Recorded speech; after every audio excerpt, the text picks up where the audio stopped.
bedtime story.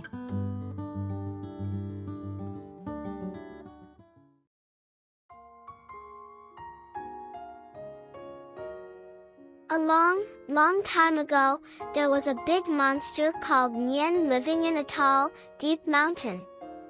Nian was very strong, with a huge body, shiny fur, and glowing red eyes that looked like two lanterns.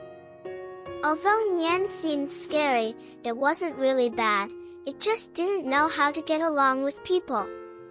Every New Year's Eve, Nian would come down from the mountain to wander around the village. However, Nian loved to cause trouble. It would kick over water jars, bite through farm fences, and sometimes roar loudly, scaring the children to tears. The villagers were very afraid of Nian's arrival. Every New Year's Eve, they would prepare food early, then hide in their homes, lock all the doors and windows, and turn off the lights, hoping that Nian would leave quietly. Even so, the villagers still felt uneasy because Nian was so strong, and no one knew when it might break into their houses to make a mess. One winter, a wise old man with white hair came to the village. When he heard about the villagers' fear of Nian, he smiled and said, "Actually, Nian is not invincible. I know that it's afraid of three things: the color red, firelight, and loud noises. If everyone works together, we can scare it away."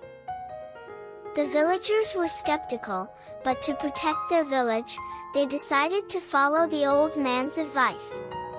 On New Year's Eve, they took action. They hung red lanterns at their doorways and pasted red paper strips on their windows, later called Spring Festival couplets.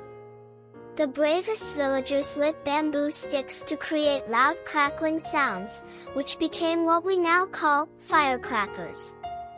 The old man also told everyone to keep their lights on to make Nian feel scared.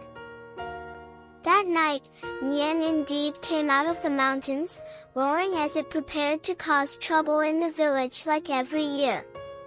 But when it entered the village, it was immediately startled by what it saw. Red lanterns hung everywhere, red papers fluttered in the wind, firecrackers crackled non-stop, and firelight flickered in the night. Nian was so shocked that it let out a few frightened cries before running back to the mountains as fast as it could, never daring to return. The villagers saw that Nian had been scared away and celebrated with singing and dancing. They thanked the old man and decided to use these methods every New Year's Eve to protect the village. They even turned the day into a big festival called Nian, or Passing Nian. Since then, on every New Year's Eve, people set off firecrackers, hang red lanterns, paste Spring Festival couplets, and reunite with their families to enjoy a big feast. This day is no longer a time of fear but a joyful moment for family gatherings.